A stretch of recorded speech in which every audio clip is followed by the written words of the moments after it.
और पिछले 15 दिनों के आंकड़े तो अमिताभ हमने दिखा ही दिए किस तरह से यहां अपराध किस कदर बढ़ रहा है बिहार में, वो आंकड़े तस्दीक कर रहे हैं। लेकिन मैं वो बमबाजी या 10 तारीख की मैं लूट का मैं यहां जिक्र नहीं करूंगी, क्योंकि यहां तो इन अपराधों से छुटकारा दिलाने के लिए हम सब तो खाकी पर डिपेंड होते हैं ना कि वो हमारी रक्षा करेगी। लेकिन बिहार में तो माहौल ऐसा हो गया है कि सुशासन राज में यहां खाकी ही सुरक्षित महसूस नहीं कर रही है। पहले अररिया का मामला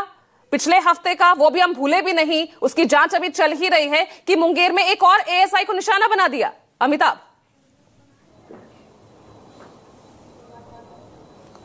बिल्कुल पूजा, देखिए एक और आंकड़ा आपको मैं देता हूं आपको। 2024 में पूरे बिहार में पुलिस कर्मियों पर हमले की 36 घटनाएं हुई थी, जो पुलिस रिकॉर्ड के मुताबिक है। जनवरी से लेकर अब तक ये 5वीं घटना है जिसमें कि पुलिस टीम पर हमला किया गया है। इससे पहले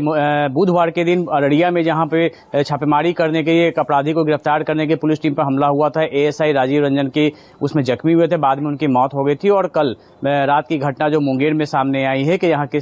जब गाँव की डायल 112 पे सूचना मिली थी और पुलिस जब मौके पर पहुंचती है विवाद सुलझाने के लिए, वहां पर शराब पीकर कुछ लोग हंगामा कर रहे थे, उसमें पुलिसकर्मी पे हमला होता है और इस हमले के में जो एएसआई संतोष सिंह है वो जख्मी होते हैं। आप सोचिए कि 7 इंजरी उनके सर पे थी और उसके बाद उन्हें अत्यधिक ब्लीडिंग के चलते उनकी मौत हो जाती है, हालांकि पटना रेफर कर गया था। इससे पहले पटना के बुद्धा कोली थाना में शराब कारोबारियों पर छापेमारी करने के पुलिस टीम पर हमला होता है। रानी तालाब में शराब कारोबारियों और पुलिस के बीच में झड़प होती है जिसमें कई पुलिसकर्मी जख्मी होते हैं। उससे पहले मोतिहारी जिले में जब पुलिस गई थी एक वारंटी को गिरफ्तार करने के लिए, वहां पुलिस टीम पे हमले होते हैं, कई पुलिसकर्मी जख्मी होते हैं। तो लगातार इस तरह की घटनाएं हो रही हैं और जो होता है ना कि वर्दी का खौफ, तो वर्दी का खौफ धीरे धीरे समाप्त होता जा रहा है। इसके देखिए कई कारण हैं और जिसके चलते ये स्थिति हो गई है। पहली बात यह है कि जब 2 घटनाओं को अगर हम देखें, जिस तरीके से अररिया की घटना हुई थी, एक कुख्यात अपराधी था जिसकी अनमोल यादव, जिसके गिरफ्तार होने की सूचना मिलती है, पुलिस टीम वहां जाती है, लेकिन उनके साथ सिर्फ एक एएसआई के साथ सिर्फ 4 कांस्टेबल होते हैं जो मौके पे मुकाबला नहीं कर सके दर्जनों की भीड़, ग्रामीणों की भीड़ को, और उसके बाद वो हमले में बुरी तरीके से जख्मी होते हैं, उनकी मौत हो जाती है। कल की भी जो घटना सामने आ रही है, डायल 112 पर एएसआई संतोष कुमार सिंह मौजूद थे और पुलिस को इन्फॉर्मेशन मिलती है कि नंदलालपुर गांव में कुछ लोग जो है शराब पी के हंगामा कर रहे हैं। जब पुलिस वहां जाती है तो सिर्फ एएसआई संतोष सिंह के साथ एक ड्राइवर और एक कांस्टेबल होता है, यानी कि पूरी टीम उनके साथ मौजूद नहीं होती है, बैकअप भी नहीं था, जिसके चलते जो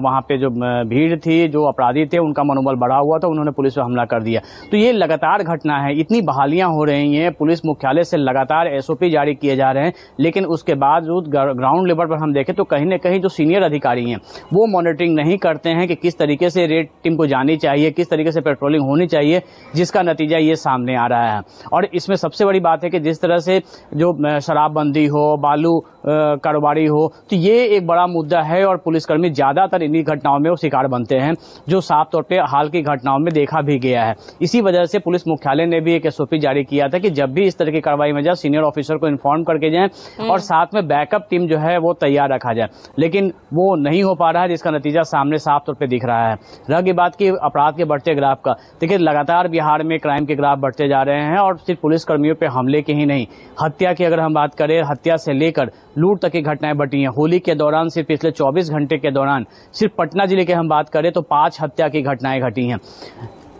जिस दिन होलिका दहन था उस दिन भी पटना में सरेआम गोलीबारी हुई थी, जिसमें कि एक महिला समेत 4 लोग जख्मी हुए थे। अभी एक व्यक्ति की मौत हो गई थी, महिला समेत 3 लोग अभी भी अस्पताल में भर्ती हैं। तो लगातार जिस तरह की घटनाएं घट रही हैं, कहीं ना कहीं पुलिस को और मुस्तैदी दिखानी होगी। चुनावी साल है और ये भले ही राजनीतिक बातों को लेकर देखे, लेकिन पुलिस के लिए जहां तक लॉ एंड ऑर्डर की स्थिति है वो बिगड़ती जा रही है, उसे सुधारना पुलिस की सरकार के लिए पहली प्राथमिकता होनी चाहिए। क्योंकि जब 2005 में नीतीश कुमार आए थे उस समय सुशासन की सरकार को लेकर ही उन्होंने उनका एक इमेज बना था, लेकिन वो धीरे धीरे अब जो है जो स्थिति बनती जा रही है, जिस तरह से अपराध की घटनाएं बढ़ रही हैं, उसमें कहीं ना कहीं उनके इमेज को धक्का लग रहा है।